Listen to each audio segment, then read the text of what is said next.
আল্লাহ পাক জিজ্ঞেস করবেন, ও আমার বান্দারা, ও আমার জান্নাতি বান্দারা, আমি তোমাদেরকে যে সব ওয়াদা করেছিলাম সে ওয়াদা মতো সব পাইছো কিনা?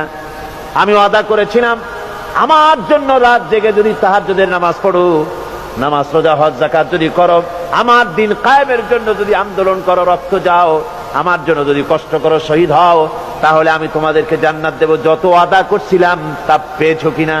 জান্নাতীরা বলবে ক্বালু নাআম, সব পেয়েছি, সব নেয়ামত পেয়েছি। আল্লাহ বলেন সব পাও নাই, ওয়ালাদাইনা মাজিদ, আমার কাছে আরো বেশি আছে, আমার কাছে আরো বেশি আছে, সব পাও নাই। জান্নাতীরা বসে থাকবেন, বুঝতে পারবেন না এত নেয়ামত পেয়েছি, আল্লাহর কাছে আরো আছে।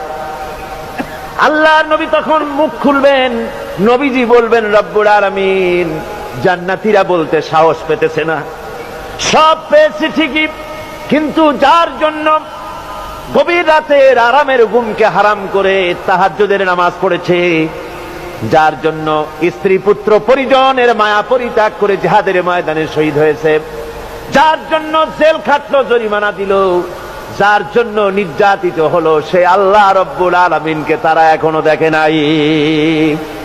আল্লাহ রব্বুল আলামিন বলবেন, আমি আমার বান্দার সে আরজ পুরা, সে আরজি পুরা করব।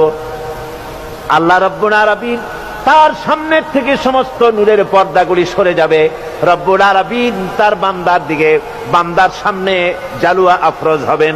আল্লাহ পাক কোরআনে কারীমের ভিতরে বলছেন, ওয়াজুহু ইয়াওমাইযিন নাযিরা ইলা রাব্বিহা নাযিরা। বান্দা, আল্লাহ পাক বান্দার দিকে তাকিয়ে থাকবেন, আর সমস্ত বান্দারা আল্লাহ রাব্বুল আলামিনের দিকে তাকিয়ে থাকবে। এই অবস্থায় কত কাল চলে যাবে কেউ টের পাবে না। রব্বুল আলামিন জান্নাতের ভিতরে তোমার জান্নাতীরা যেদিন তোমাকে দেখবে, ওই দিন আমাদেরকেও জান্নাতে একটু জায়গা করে দিও আল্লাহ। আমরা যেন ওই জান্নাতের ভেতরে বসার জায়গা যদি না পাই, আমরা গুনাহগার মানুষ, জান্নাতের কোনো একটু জায়গায় ঠাই করে দিও যেন তোমারে দেখতে পাই। আয় আল্লাহ, তোমাকে দেখার তৌফিক আমাদের দিও, ধরে বলেন আমিন।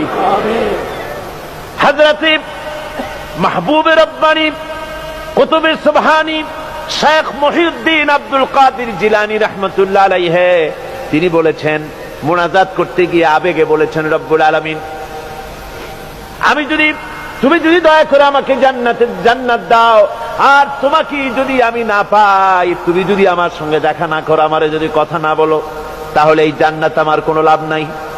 আর আমাকে যদি জাহান্নামও দিয়ে দাও, আর মাঝে মধ্যে তুমি যদি জিজ্ঞাসা করো মহিউদ্দিন কেমন আছো, তাহলে এই জাহান্নাম আমার জন্য বেহেশত হয়ে যাবে। আয় আল্লাহ, আমি শুধু তোমারই চাই, শুধু তোমারে দেখতে চাই।